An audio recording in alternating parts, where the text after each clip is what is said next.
Okay, SUV ni sangat sesuai kalau siapa yang nak pakai Honda tapi berfamily. Yang ada family.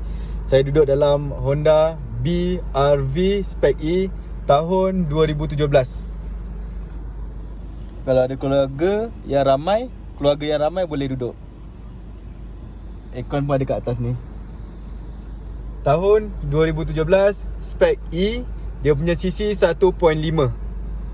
Kita tengok luar warna grey. Yang ni kalau deposit dalam 3 ke 4 ribu boleh buat 8 tahun. Lebih lagi bagus. Kalau contoh minimum 3 ribu, dokumen semua cantik, dokumen strong, bulanan dalam 500 lebih saja. Bulanan dalam 500 lebih saja 8 tahun.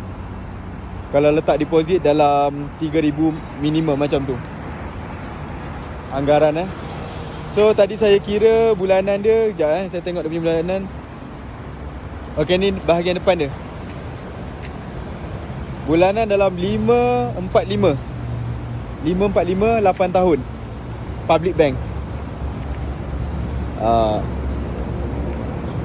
Kira bawah 700 lah anda boleh dapat kereta ni bulanan.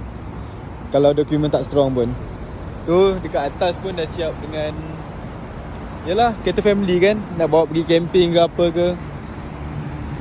Jadi kalau ada peminat dekat sini boleh PM saya.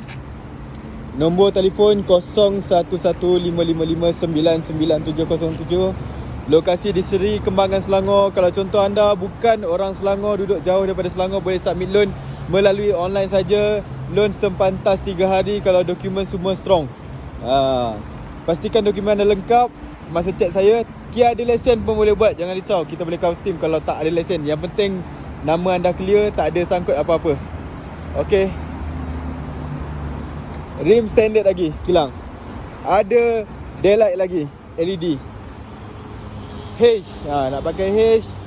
Deposit cun-cun kalau lebih 5,000 lagi bagus lah. Lagi tinggi deposit lagi bagus. Kalau berminat boleh PM nombor telefon yang disediakan.